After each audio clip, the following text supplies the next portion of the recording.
So I was 23 years old, went to the bank, asked for a line of credit, and the banker looked at me and said, "Yeah, but what's going to make you different than Walmart?" And I was like, I was kind of offended at that question. I'm like, "Are you kidding me? Walmart?" I didn't talk like that, okay? Mhm. Didn't say that. But I was like, "Well, let me just tell you." I was like, "There is something so unique and special about a personalized buying experience. Like, I'm going to own this business that is going to curate and design products and buy products specifically and uniquely for my customer." This episode of the e-commerce playbook is brought to you by Mercury. Here at Common Thread Collective, we know that cash flow is everything, especially right now.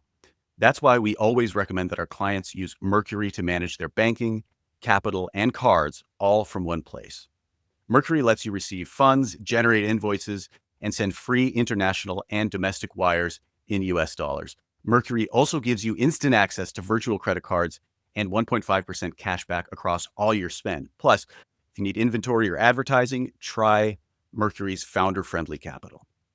Mercury brings all the ways you use money into one product that feels extraordinary to use. Deposit $5,000 or spend $5,000 using your Mercury credit card within your first 90 days to earn $250 or do both for $500 in total rewards. Just go to mercury.com/CTC to give it a try with no minimum deposits. That's mercury.com/CTC. Mercury is a technology company, not a bank. Check show notes for details.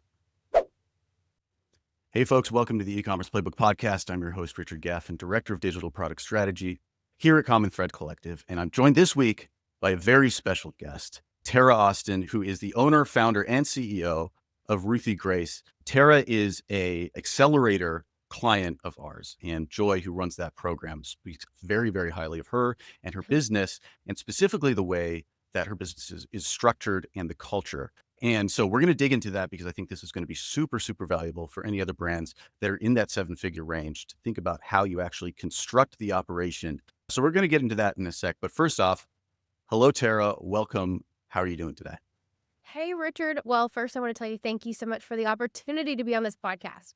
I'm a fan of this podcast. I've been listening to your podcast for several years. So to actually be here in the hot seat and be the person on the other side of the camera is really, really exciting for me. So I'm really excited. So I'm doing good. I'm doing good. And I'm really, really excited about the topics that we're going to be talking about today. We've kind of discussed some of the themes that we're going to go through the podcast. And my hope is just that through me being like open, vulnerable, and sharing kind of like my journey through entrepreneurship and in this e-commerce space, that people who see themselves in me can really reflect on my story and just really take what I've said and like put it into application and be able to like really grow their businesses. Because I think what's really cool is all the clients that you guys have inside CTC, at some point they've been in my shoes, right?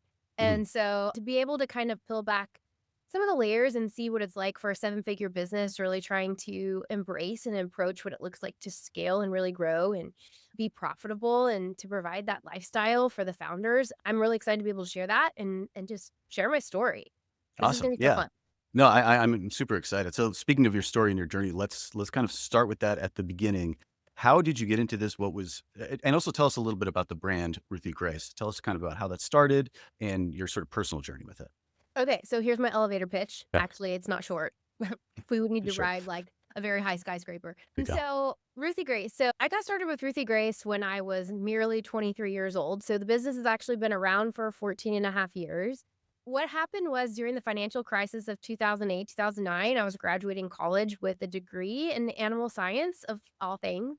I Wow. have a love for science, kind of a brainiac engineering, like formulaic mind, and I couldn't get a job for anything. Ended up working in insurance as a customer service rep, and I was totally miserable in my job because I Mhm. wasn't living in like my creative set, my creative space. And so lived and worked in the town that I actually grew up in, even after college, came back home.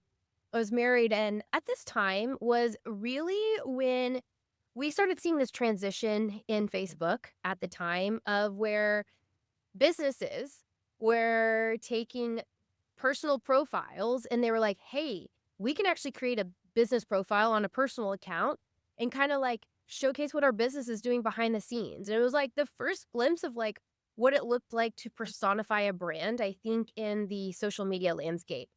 And so there were some girls that decided to open up a clothing boutique in the area near me, and they worked off of price point. And so um, they were in a nearby college town.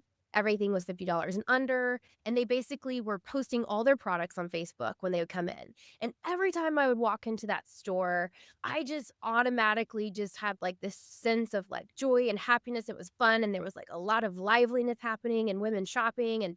And they were posting on Facebook and it was just driving the traffic to their storefront. Well, being miserable at my job, I was just kind of observing this and I was like, okay, I have this skill set of I really love people. Like I love talking, I love communicating, and I had always loved clothing and fashion my whole life. And so I was like, I think I can do this. Like I literally think I can do this. I don't have any business experience. I'd actually never even worked in retail my entire life. And so I decided I was going to give it a shot. So I was 23 years old, went to the bank, asked for a line of credit, and the banker looked at me and said, "Yeah, but what's going to make you different than Walmart?" And I was like, I was kind of offended at that question. I'm like, "Are you kidding me? Walmart?" I didn't talk like that, okay? Mhm. Didn't say that. But I was like, "Well, let me just tell you." I was like, "There is something so unique and special about a personalized buying experience. Like, I'm going to own this business that is going to curate and design products and buy products specifically and uniquely for my customer. So when the customer walks in the door, not only am I greeting them and knowing them by name, understanding their story and where they come from, but I can really be able to meet them in the middle and I can find clothing and outfits that can dress them and build the confidence in who they are." And I was like, so my business is going to be very experiential. And so I walked out of there. Obviously, he took my pitch and he gave me a line of credit to get started. So 23 years old, I opened my first brick and mortar store in the historical district here in the community that I grew up in. It was a 900 square foot building.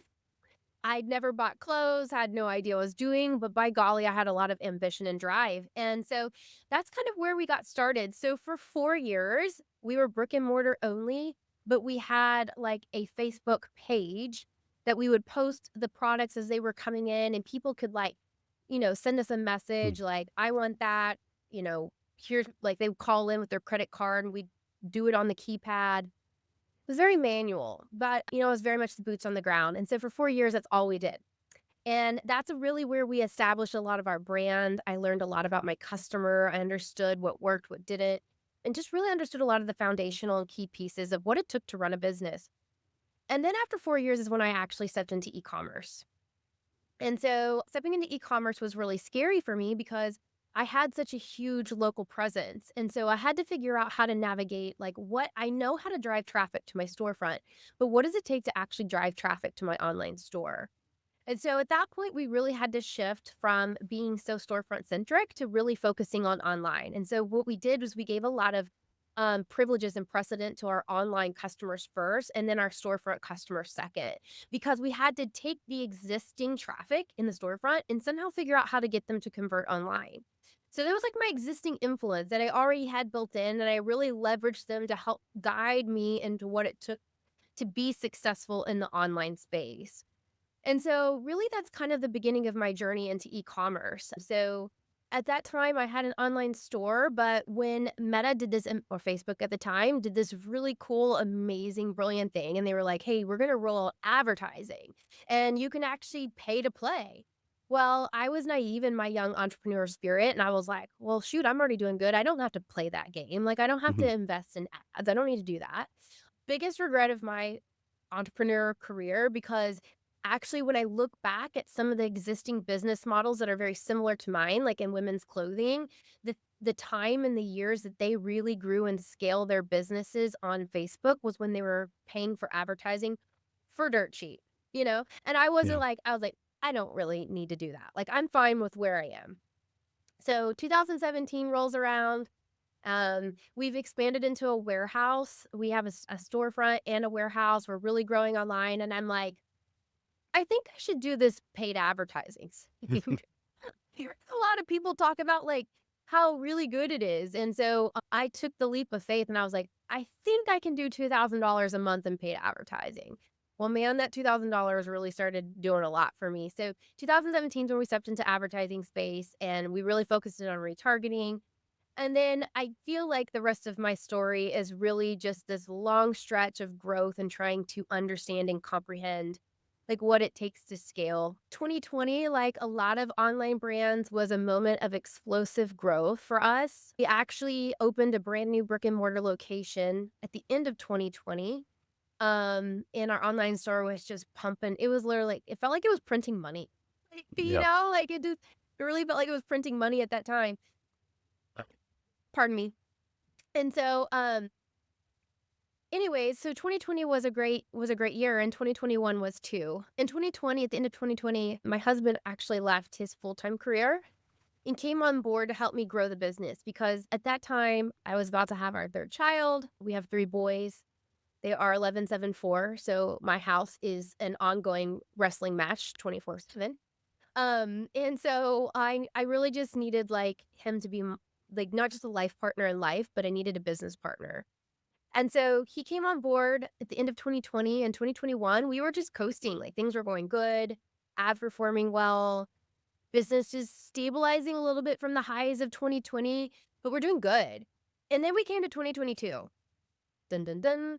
Now Yeah. here's the thing is most businesses probably were just walking into 2022 like ready to face the battle of like increasing costs, supply chain demand issues. Well, I did this really what I thought was smart but not so smart thing and I decided, I'm really good at women's clothing. I'm going to try and do men's clothing too. Oh, well. So, actually in 2022 we opened a men's clothing store.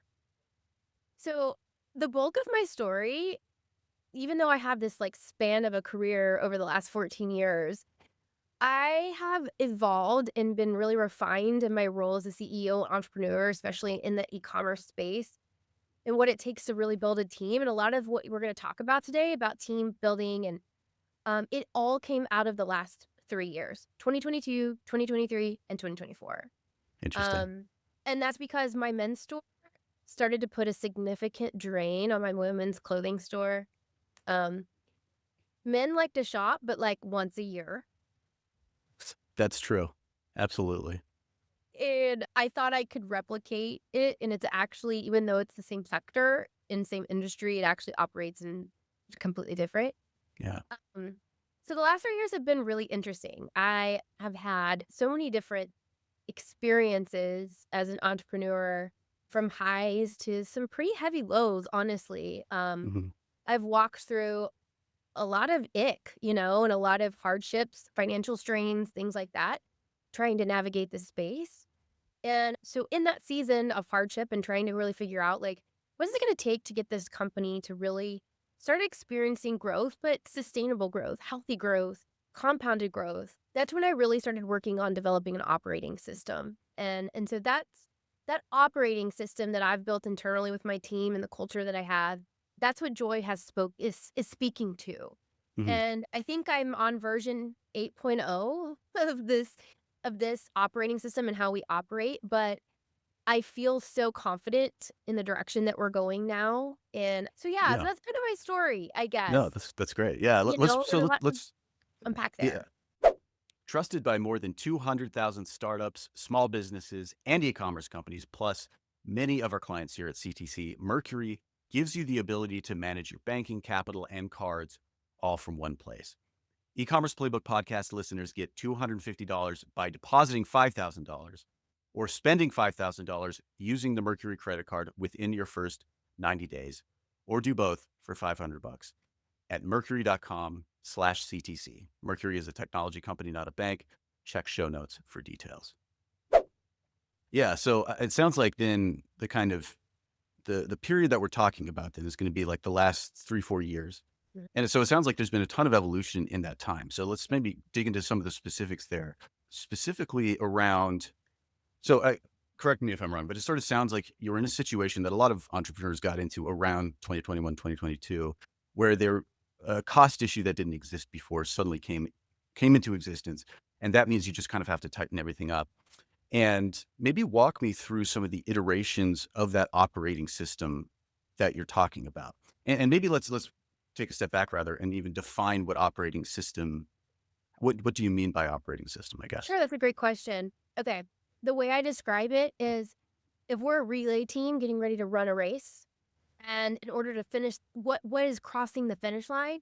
Well, crossing the finish line is like everything that it takes to produce a sale. And there's all these team players, and we all have to know like when's our start, when's our finish, and when do we pass the baton. Hmm. And so what I needed to figure out was what really got me to this point was, Richard, I cannot tell you the number of conversations I had. I was managing a team of 37 women and Oh, wow. one male. Yeah. And that male, well, Hmm. two males if we consider my husband, but one if we consider actual employees. But I had a team of predominantly females, and I can't tell you how many times I would have somebody come to me, sit at my desk and be like, not not thriving in their role Hmm. or feeling like they needed the resources. They felt like they had the skill set, the talent, but they just didn't have the green lights to be able to run with it. Like they were too bottlenecked and they were waiting on something. So I kept thinking, okay, it's kind of funny because I actually use the analogy of a thread woven through, which is funny because that's what common thread is. But Mhm. essentially I was like, what is the thread that's woven or what's the baton that needs to be passed from person to person in their role that allow us to work synchronous like all together as a team to create but to finish the finish line, Mhm. right? And so all these different steps. And I realized that there was like a domino effect. Like if one person didn't do their job, the next person can do their job, next person can do their job. But not only was it like the physical task, there was this communication that needed to be taken place. And it was like there were so many different individuals that were helping take care of from my sales associates on the floor. They needed to be able to understand the product features, the Hmm. product fit, the issues that they had, obstacles they had to overcome. Hey, we got this dress in. Actually, this button is a faux button. It appears to be a functioning button, but it doesn't actually work. Hmm. I did not need those sales associates to be on the floor assisting guests and customers in finding out real time, oh, wait, this button doesn't work. No, it's not supposed to. So it was like the information, I just need to figure out a way to get the information to cycle through the entire unit to where we could all maximize our individual roles to be able to produce what we needed to produce. Mhm. And so that basically was like, and it was more than just like a group of standard operating procedures because the reality is like certain people can know how to do a certain task, but there's also like always different decisions at play that basically say, well, should I do it this way or should I do it this way? Mhm. So when I say an operating system, I mean like literally how we work together as a collective group and team to execute against the goal that we have set. That's what Mhm. I mean. And Yeah. what are all the components and who's responsible for what? So that includes not just an organizational chart, but it includes like a scorecard, metrics in which I assess the output of my team members and what they're doing, what they're producing, but also the ways in which they assess the value of their work and how they feel productive in their work. So it really like goes back to not just the structure, but also like how I was facilitating the culture too. Mhm. And that So was, let go ahead. I was gonna say, let's dig into that a little bit because I'm interested to hear, well, 2 things. So first off, like, give me a sense or give us a sense if you can about of like let's try to build a specific example here. Like, let's say you have some initiative, there's some sort of marketing push around maybe a new drop. Okay. What does that actually look like in terms of how this thing you're talking about passing the baton, like that's kind of fascinating to me. So walk us through how the baton is passed, where it starts, where it ends, and what the process of passing it looks like. Okay. So I do want to say one thing. I want to lead with Sure. something quickly. Okay. So one thing that I think sets us apart, specifically, maybe from some other founders that may be listening, is we launch, drop new product 3 to 4 times a week. So we are Wow. launching around 450 new SKUs every month. Damn. Okay. Yes. Damn. Well, So, so the lead time of planning and execution is very fast and very short. So the time that the information about product, marketing calendar, anything like that that has to come from top to bottom organizationally. So all the way from me, all the way down to the people who are on the floor in what level of information they need. Like, Mhm. the people working the sales floor need some understanding of sales targets, but they don't need financial information. So, like, all trying to figure out how to execute against that speed of product Mhm. launches and SKU volume was my challenge because we don't have time to like sit down and have a meeting before Right. every single product launch and like play around with different scenarios. No, we need a templated execution of a playbook and we need to know how to pass that information on fast, fast, fast, fast, fast. So we run these laps or these relays multiple times a week. So it literally a lot of it starts from me at the top because I'm the sole buyer for the company. So because of the volume of SKUs that we do, I am not at the level yet where I do design to production because I don't have enough bandwidth at this given moment. And this is one thing that when we onboarded with the accelerator program, we were working on cost of delivery and cost of goods sold. This is a existing problem for a future solve of like once I can actually design, manufacture, and produce my own products, I will unlock a better cost of goods. But for now, I'm buying from wholesalers and then I'm retailing it. So and I do that because I release a lot of SKUs and my depth is short. Mhm. So anywhere from 40 to 144 pieces per SKU. Mhm. So it starts with me going in and saying, okay, what are the products that I want to launch? So we have 3 launches a week. So I'm having to take my creative juices, go in, and I'm having to basically design the launches. And I'm going out and I'm sourcing inventory from all my wholesalers. Mhm. Then I have to get those products packaged, shipped, invoiced, and then from there, once it's en route, the invoice has to go to my receiving team. So my receiving team has to do all the preparatory work to be able to receive the product to where the moment the product lands in my warehouse, like literally coming off the UPS truck, Mhm. it is getting prepped and ready for a photo shoot. From the photo shoot, we then have schedules with models where we go into production. And so production days basically include like a photo shoot day. And then we're also maximizing photo shoots to produce content and creatives. Mhm. And then from there, all of that gets loaded into Shopify, prepared for launch, email campaigns, add creatives over to our growth strategists, and then we launch.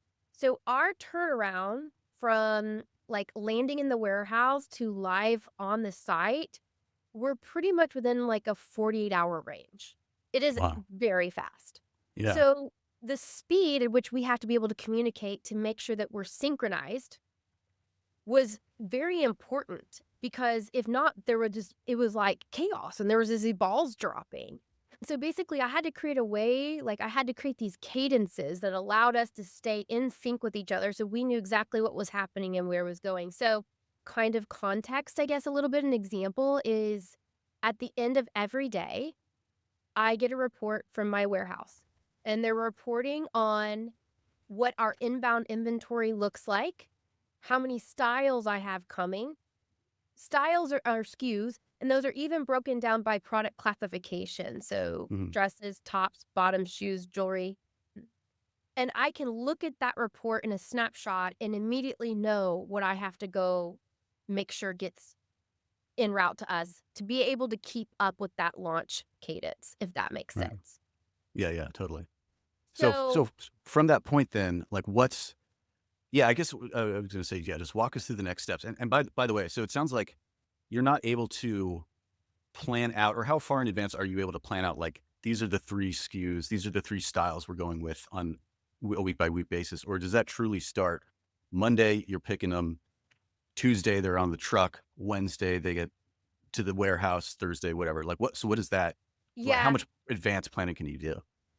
Okay. So, great question. And I think this varies. So, just being very vulnerable, one of the challenges that we have faced as a company was cash flow, Mhm. which I know is a common issue that a Yeah. lot of people faces, but we've had some crazy things happen to us, like credit card limits dropping overnight, like 150 grand and like being like, okay, that took all my buying power away in 24 hours. and having to figure out like lots of different things. So we've had a cash flow issue for quite some time. So because of that issue, I have had to be extremely precise at knowing exactly I can't miss. Let me just put it that way. Like I can't Yeah. miss. So my team knows what products are coming, and by the time it's literally shipped, like it's on the airplane, like leaving California, coming to me, because that's where most of my stuff comes from. Mhm. They already know when it's going to launch. So I would say it's about 4 or 5 days. So Yeah. when we're planning our marketing calendar, our growth map, inside the growth map, if you're familiar with the CTC growth map, most of the time we're just basically naming at kind of like a broad level. So we have what we call like mini launches.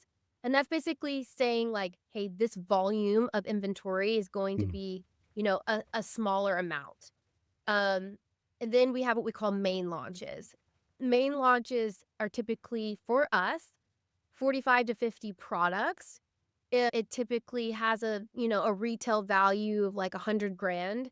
And basically what we're going to be doing is we have about a 24-hour hype lead time. So in our playbook, basically we're spending the 24 hours prior to launch, building up anticipation to the consumer, getting them prepped and ready for what's going to be released. Um, in a perfect world, if I didn't have the constraints of cash flow, I would be able to build in more lead time, allow product to come into the warehouse, and have kind of like what I call a backlog of unallocated. What I mean by unallocated, that means this is product that's available to allocate to a particular drop. Mhm. It just hasn't been assigned to that drop yet. But Right. I don't have the ability to do that at scale yet because of my cash constraints.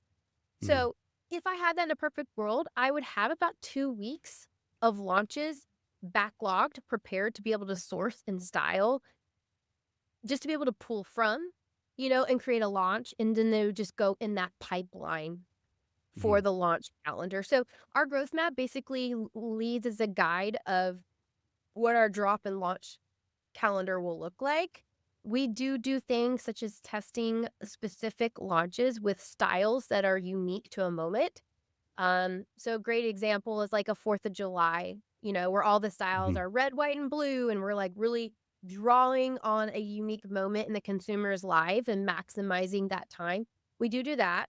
But most of the time it's very seasonal. It's really just gravitating towards, that time of the year what the customers are looking for buying, and we just really try to kind of draw them in with a lot of different moments all in one time. So, Yeah. is that No, that helpful? makes Does that sense. answer your Yeah, no, question? it is. Yeah, yeah, because it's interesting, like, I would just make a broader point for our listeners that something we mentioned sometimes on the podcast is that if you're interested in succeeding at something or excelling at something, and you wanna look for an example of who to follow, you should go to the person for whom it is most important, to whom it is life and death, and that's kinda what I'm hearing from you is that, many brands listening, to this podcast don't drop 3 SKUs a week, nor are they in an industry where that's even possible, but because you have to, you are the person who needs to figure out exactly this communication structure, otherwise your business will die. And for a lot of Yes. brands, their businesses won't die if they don't figure out that communication structure, but that actually only kind of kicks the can down the road. And so at a certain point, when things hit the fan and they don't have the structure that you have in place, they're going to run into kind of pretty Mhm. serious issues, right?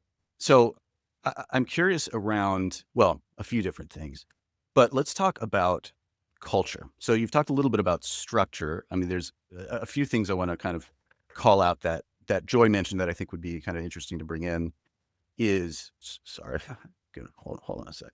You're good.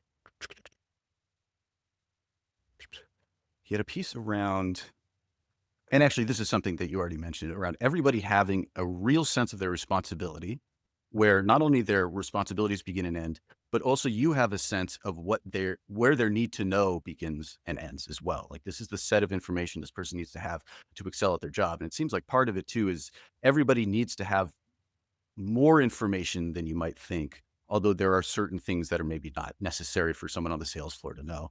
But it Yeah. sounds like a lot of the people in kind of this chain of command are generally speaking more informed than just, oh, this is our employee. They don't need to know X and Y about advertising or whatever. So I want to talk about the culture then. So again, Sure. we've had some sense of the structure, but talk about the culture that you're trying to build and how that's kind of contributed to your success here. Yeah, so this is something that I just love talking about so much because I feel like I've had enough time and experience to learn this. I am so privileged and honestly so blessed because the staff that I have on hand, they nobody has come into the business with any existing experience. Mm, Every person has really been taught on the like boots on the ground, learning by actually doing it. But I have literally zero, almost zero turnover, it feels like, because McKenna, who is technically takes the role of COO, but she's like my right-hand person. She's been with me for 12 years. I have many staff members who are 5 plus. So I have a very seasoned team, and they've basically been in their roles for a very long time. And so I think that can basically speak to the fact that I care so much about culture, and it's something that I spent a lot of time investing in. So to expand on that is in the season where I got backed into a corner and there was a lot of cash issues. Honestly, Richard, if I'm totally honest, like there have been mhm. times where I'm like, is this business going to survive? Can we Yeah. withstand this? Like, I have this story where, like, literally earlier in on the 31st of December 2024, like we were out fireworks with Wow. my kids at my parents' house, and my husband does the financial stuff for us, and, like, we had to run payroll, and, like, we didn't have enough cash to run payroll at that time, like, I mean, this was just a short amount of time ago, Hmm. and there's a lot more nuance to that question because, like, we used some of the money on inventory, and that's kind of, like, the whole thing about business is, like, knowing how to spend the money in the right areas at the right time, but, we had to go into, like, personal money to be able to pay for that payroll, and that was a really hard moment. But in order for me to lead, I had to be open and vulnerable with my team where we were, and I basically had to allow them to be Mm, contributors to the success of the business, because if I withheld too much information, and I understand that there is a really hard line of knowing, like, where to cross on, like, what your employees need to know and be able to do their job well, but I have felt like, and I have seen the result of, when you invite your staff into your inner circle and really show them, like, "Hey, I wanna show you what our P&L forecasts look like. I want you to understand, like, you see these great sales, let me show you the meta bill." Like, like, if mhm, you really invite them in and give them an understanding of what it takes to operate the business, and understanding where the money that they see on the sales report dashboard is going, then it allows them to really have that buy-in. And so at the beginning of this year, I mean, I really had like a rally. Like, I had a moment where I was like, "Hey guys, like, I'm gonna lay it all out on the table. I'm gonna show you all of my cards. I'm gonna tell you where I'm coming from. I'm gonna expose to you, like, where we've been." And this is the time where if you're like, "Hey, I've got a future and a life. I got a family to support. I got all this XYZ, and I don't know that my job can be in this suspension of, like, is the company gonna move forward or not? And you got a jet, like, go, like, please, mhm, and I will not judge you because I understand taking care of yourself and your family first. But if you are somebody who wants to be a part of a victory story, and you wanna be a part of something that I know in my heart is going to succeed, because 'cause I'm fighting for this, and I promise you that you can believe and trust in me, then stay here, and we're gonna do this." And so I didn't lose anybody. Everybody was mm, like, "We're on board." And the effort, the results, the commitment, the creative output that I've seen from my team, I mean, humans are amazing. They have blown me away in their capacity, and it's allowed them to buy into something so much bigger than, like, what ADP deposits in their paycheck every 2 weeks, because they feel like they're contributing, and they have found their purpose. And so I think a lot of owners and founders can be, really worried to share any, like, financial information, and that used to be me, but I've been backed into a corner before, and the only way to get the buy-in was to just be honest about what was mhm. happening. And in doing so, I'm telling you, people love to step up to the plate. Like, people Yeah. wanna have to rise to the occasion and meet the challenge, and my team has done so. And I think that's the results of what Joy and our growth strategists tell me. That's what they've seen in this company is like the reason they take ownership is because they know that their actions are going to produce the results that's going to get the company back where we need it to be. And what we've been able to do in partnership with CTC is like, I mean, it's absolutely phenomenal. I mean, the rate at which we've been able to go from the sales volume we were doing to, like my growth map, I think is going to be trending towards $1 million next month. That's Like, awesome. that's Wow. insane. That's Yeah. insane. It's so amazing. And so I've just, like we are our own economy in regards to my company. Like we Mm, all contribute to the success of the business.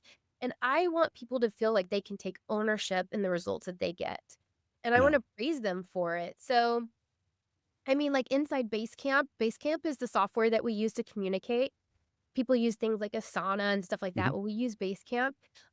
We have what we call like spotlight shout outs. And so basically, like when anyone in the company sees another employee doing something great or working hard, like we like blast it. Like we're Mhm. like, hey, you kicked butt today. Like, you know, Brittany and McKenna produced X amount of ads, or this girl named Justin that works the floor for us, like, she closed a $1,400 sale at the checkout, like, we are constantly staying in tune with each other, Mhm. but I don't know, Richard, I don't know that this would be the case had I not been backed into that corner, like, Yeah. it took really brave employees to come to me as their employer and say, "Hey, I feel like I don't know what's happening inside the company, like, or I feel Mm. like I wanna help, but I don't know how to be helpful." And I'm so thankful they did that because it really pushed me out of my comfort zone, and I was like, "Alright, we're just gonna lay the cards on the table. We're just gonna go for this." And then when we celebrate and we're victorious and we pop champagne, like, everybody's gonna be a part of this party. Yeah. And so, yeah, we're gonna have a No, party at the end of May because 'cause we're about to that's hit our awesome. highest sales month we've ever had. Wow. Congratulations. No, I mean, it sounds like the reason that you're in that position now from the place that you were before too, if I can sort of summarize a little bit of what I'm hearing is that part of the reason that your employees maybe had the bravery to approach you about that is because of seeing your own buy-in into the company as well. And I Mhm. feel like that's kind of like, again, like the summary of this is that any operating system is only as good as the buy-in of the employees within it. Yes. And the buy-in of the employees within it is only as good as the buy-in of the person at the top. And this is something that I've definitely seen over and over again in companies of this size, in our own company, where the person who's in head or who heads up the business, the culture of the business just sort of reflects their personality Mhm. eventually. And I know one thing people like used to bring up a lot is the reason Facebook was blue is that was Zuckerberg's favorite color. So those types of that's kind of a good analogy for how everything else works, right? And so what it feels like to me is like because you're demonstrating a complete buy-in to the actual work, like you have a daily execution task that then trickles down to everybody else. You're kind Mhm. of earning the buy-in in a lot of ways of all Yes. the employees. So I think, yeah, I'm kind of curious about how how I you mean, and came also to too realize that. Go ahead. well, how I came to realize the buy-in? Well, how you came to draw a connection maybe between your own buy-in and the buy-in of your employees, or kind of how that evolved from where you were at the very beginning of this, which is getting into retail with no business experience, to sort of having that understanding of how to lead. I mean, really, it's come down to well, growing up, I've always held leadership positions. It's like this innate thing in me. I can't describe it. I just Yeah. like step into it. I just like love it so much. And it's not because I think I'm uniquely good at anything. It's like, I'm captivated and drawn by leadership roles. Mhm. And so I came into it knowing that like if I was going to own a company and be a CEO, like a lot of owners and founders will start a company because they're so uniquely good at solving whatever problem it is, right? And they Right. create a product around solving a problem. But like for them, the idea of being the CEO, that's a little foreign. Well, Mhm. I've had to grow into that too, but I would say that I do have like leadership skills that are just come naturally to me. But despite that, there was this one specific conversation that I had with a lady. She's actually my neighbor. She lives across the street. Her name's Amadis. Mhm. And she helps pick and fulfill orders in the warehouse. Like, that's what she does. She just Hmm. fulfills orders in the warehouse, and she's been with us for 6 years. And I have this really great privilege is I have a lot of moms who have stayed home raising children, but when their children go to, like, junior high, and they're a little more independent, they're like, "Hey, I wanna get out of the house and have a job." So they come and they work during school hours, and they fulfill orders, and they just love, like, being around people and getting out of the house, and they've got, like, friendships and stuff, and, it wasn't until I had this conversation with her, I think it was back in November of 2024, and she was like, "When we were smaller and we were all under one roof, because we used to be under one warehouse, and, like, your office was next to us, and we saw you more. You would come in and talk to other employees about problems, but they weren't secrets. They were just things you were discussing, and so we heard this flow of communication, so we were aware of what was happening. So, like, without intentionally doing it, when we were smaller, everybody had an understanding of what was happening in the company. But as we grew, especially taking on our men's store, and as I started segmenting different roles and organizational charts, what I realized is the people at the hypothetical bottom were losing access to communication that allowed them to continue to buy into the work that they were doing. Hmm. It wasn't intentional, it just happened. Why? Well, we were having, like, marketing meetings at a table in a different conference room that, like, they just weren't hearing. And the next thing we know, like, they don't know that we're doing a 4th of July drop. Used to, they would just hear us in passing, like, "Hey, how's the launch coming for 4th of July?" And they would just see it and they would know it. So what I didn't realize is that as we grew, the communication lines got severed. And as those Hmm. communication lines got severed, it was harder for people to stay invested and bought into the bigger picture of the company because they felt like they just became somebody just to do a job. Yeah. And that's when that emotional detachment started to take place with different roles in the company, and that's when I started seeing performance drop and satisfaction drop. And there was, like, a tension that you could cut with a knife when you walked into the warehouse and all these things, and I was like, "Okay, this ain't flying." And so when she basically brought that to light for me, I was like, "Oh my goodness." Like, Hmm. now I see it. So, like, for a short amount of time, we literally tried, like, Walmart style huddle, like, where we're, like, it was like a stand-up huddle, 15 minutes in the morning, and it was like they literally were just ears to listen to the communication, and that's all they needed. They Hmm. just needed to know. Didn't mean Yeah. they acted on it, they just needed to know. And so, those have now changed to, like, a digital form where it's just kind of like a PSA statement about everything taking place in the company that comes from the marketing manager once a month. But I mean, once a week, sorry, Monday morning. But yeah, I mean, it's been an interesting journey, and, Yeah. but it really took those employees being willing to, like, kinda call me out and just Hmm. be like and not from a place of, like, shame on you, but more of, like, just doing that. But I think that I have, from the very beginning, established a culture of authenticity and open communication. Like, work is personal, personal comes into your work. Hmm. And so, I've had the joy and privilege of being a leader of people who've walked through some really hard seasons in their life. And I'm grateful that my company can be there for them in that season, whether it's like loss or grieving or mental or physical health, whatever it is. It's really cool that the company's been a part of that. And so I think I've just established that culture, and that translates to every facet of what we do. Yeah. No, that's interesting. So we've talked a lot about a certain strength that you have as a leader. What do you feel like your biggest weakness is? At least right now, maybe it's something you've worked through, but what do you feel is kind of your biggest weakness and how are you working through it? I think one of my biggest weaknesses, actually, too, is in a lot of ways also my strength. What I allow to be vulnerable, I also wear on my shoulder. So, Hmm. sometimes I have a hard time removing the emotional impact of the work, and really kind of think logically. I have had to learn that the hard way too. Like during the hard time, I kept more people employed than I should have, just because Hmm. I felt so responsible for their livelihood when I really should have been, like, cutting back salaries and changing pay scales So, like, what I wanna offer to people as, like, flexibility in how they work, when they work, what they work, I almost allowed myself to the boundaries to be crossed too much. So that Yeah. was a hindrance of mine. So that's kind of like it's like my strength is also my weakness, if that makes sense. Yeah, yeah, totally. Um, yes.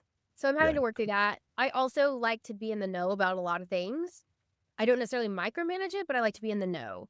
So over time, I will let go of some of the details, but for now, like I really like to know. I like to know what my warehouse is doing every single day. I want to know how many backlog import pending orders we have, what our order fulfillment rate is, like all those things. I still want to know those things all the time. So Yeah. No, that makes sense. No, I think that that's always interesting to hear as well. Like the way that like a strength and a weakness are almost always the flip sides of the same coin, right? yes. And we're leaning into the strength often means working on the weakness at the same time. But so I'm kind of curious then. We'll hit on I want to hit a little bit on Joy's work with you for a Mhm. sec here, and then we can kind of close it out with maybe a final observation here. But so obviously it sounds to me like this operational system and the system of communication that you've built has existed at least in some way previous to you beginning our work with us, or at least Yes. maybe the kind of bare bones of it were. So how Yes. does the our growth map, our growth system incorporate into your system? And what is the biggest change you've seen since Joy kind of came on board with you guys? Oh, wow. So it's a great question. I like analogies. So, like, think about building a fire. Like, we had all the logs ready to go. All you guys did is come in and, like, pour the gasoline, not Yep. diesel, because it was gasoline. That thing went, and Yeah. lit the match. So the operating system, though, it was there, it was intact, and I made sure that we were operating and communicating well, but we didn't have the growth partner that could come in and scale it. Hmm. Also, we didn't have the growth partner to provide me the confidence of the potential for scale. Hmm. So the system is great all day long, but it wouldn't have worked at its greatest potential had we not been able to really test it against the speed of scaling the business. And that's what's been so incredible about working with Joy and his team.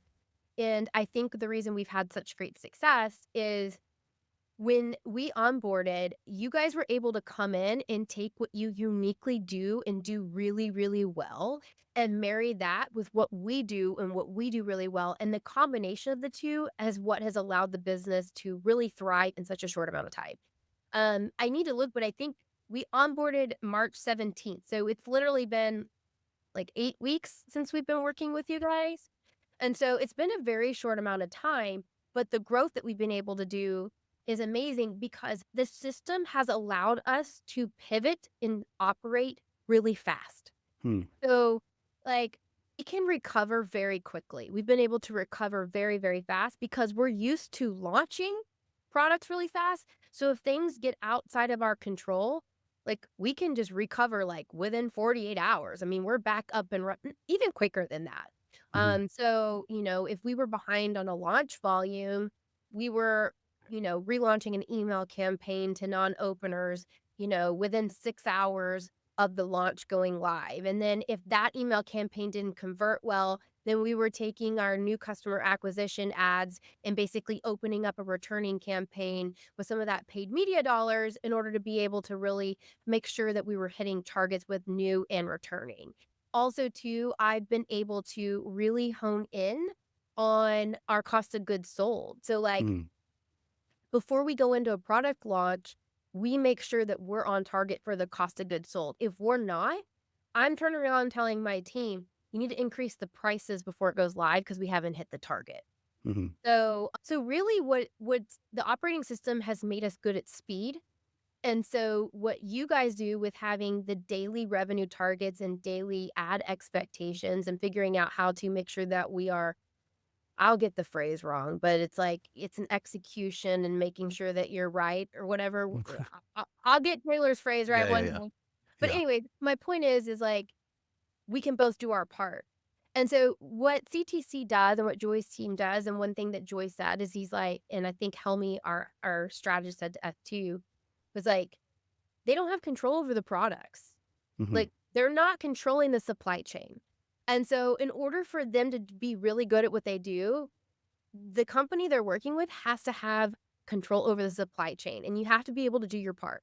Mhm. And so we've been able to do our part, and that's because that system's in place to be able to execute against it. So, Yeah. No, that makes a ton of sense. I mean, like one thing that we talk about a lot is that we build these forecasts for these growth maps, but a forecast is really only as good as the marketing calendar. And the marketing calendar is only really as good as the brand's understanding of inventory, of like having someone flexibility in terms of like pivoting product drops, like all that type of thing. yeah. And so like when Yep. those things all work together, the phrase Joy used was you can match the speed of the people to the speed of the strategy, which I think is something that's Yes. really unusual and you're kind of in a unique position to do. So, well, we've gone almost 50 minutes here, and that's because there's a lot of good stuff here. But let's try to wrap all of that up Okay. and say, like, if you can give people like one piece of advice on how to kind of bring the operational system that you've constructed and the culture that you've built to kind of bring that to pass in their own brand, particularly maybe if they don't have some of the same sort of inherent or skills that come naturally to you,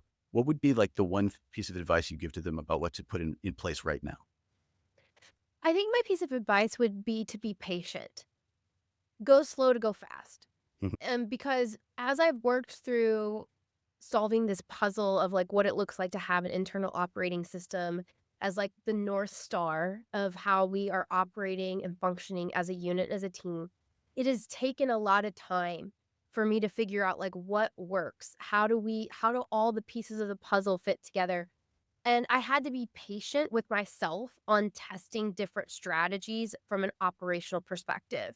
mhm, And that was hard because in the waiting, it's like all I wanted was the sales. mhm, But I will tell you, and this is my personal opinion, is at some point, the sales will break if the system cannot support it. mhm, So be patient with building the system so that way, once the system is in place, the sales can go fast. And so that's kind of what we've been able to, that's like the story that's literally playing out before our eyes is like, there was these I mean, it was literally 3 years of me testing. I mean, I cannot tell you the number of Google spreadsheets I've built. Like, it is yeah. Oh my god. insanity trying to get this well, and 'cause, for a long time, I didn't think you guys didn't have the accelerator program. So, like, Mhm, there was nothing for me. So you're like, "Hey, this is all we've got." I'm like, "Well, shoot, I gotta go figure out how to do this on my own." Like, I gotta build it to be able to qualify to work with CTC. So that's what I was doing. I was like, "Okay, but I gotta figure this out." And so that's what it is. And one thing that Joy said, I know we need to summarize this, mhm, and this speaks to you, Richard, and like your role that you play in the company is like what you guys do here on the podcast is so important to so many business owners, and you have such a massive impact on the larger community because of the education that you guys are putting out there. And so, like, my team is ecom savvy because I've literally sat them down and I'm like, every morning at 8 a.m., we're watching 30 minutes of CTC YouTube videos and podcasts because when I start saying AMER, you need to know what I'm talking about. Like, yeah. Yeah. and so, like, it's new the education is new to me, and so we have built a culture of constant learning. So what you guys do and the impact, like, I know you have the scorecards and, and all the things, and you guys are making massive impact, but the larger community at scale, like, the value that you give to us as business owners, I don't think you realize the impact that you can have on our lives and our livelihood. Like, I really owe a lot of what we've been able to do to you guys and the education that you produce. So I want you to know I'm just really grateful for like Wow. what you guys do. It's so impactful. But yeah, go slow to go fast. That's my advice. And be patient with the process. In the season, I would, like, look at, like I don't know if you've ever heard the story about the guy with FedEx, how he, like, only had $5,000 and he needed to be able to pay for the fuel for the next days, like have you heard this story before? And he went to Mm-mm, Las I don't think Vegas? so. Yeah, okay, so he went to Las Vegas and he, like, gambled the $5,000 and he ended up winning $27,000. So he was able to basically send out all the trucks and planes the next day with that $27,000 in fuel, and that's what kept FedEx going. So, Wow. like, everybody who has made some great impact in our society, in the D2C world today, they have all walked through a very hard, challenging, rigorous season of refining as themselves as CEOs and founders. And so when you walk into this season that may feel really long and slow, know that it's a refining process and it's going to produce really great, valuable fruit. And you're going to So just embrace it. And that's kind of that's the mentality I had to have. So I had to say like, okay, I'm going to do this and I'm going to embrace how messy and shitty this part of my career is. And I'm just going to come out on the other side. And so I hope that my story can be a reflection for you guys to see that in yourselves if you're Yeah. walking through this season, because I know from the podcast, like people have had a challenging time. Like it's not just me. Like I Mhm. know, I hear, but it's possible. And in all things, when there is opportunity, like there's gonna be people that sink and fail, and there's people that are gonna find massive pockets of opportunity. And I think this is the time. So I'm excited for That's right. people who choose to grasp it. Yeah. All right. Well, Tara, it was awesome talking to you. Appreciate the kind words. Appreciate the words of wisdom for all of our listeners as well. I think this is going to be super, super valuable to them. But yeah, again, appreciate you joining us. And for everybody listening at home, take care, and we will talk to you again next week. All right, See thank ya. you guys.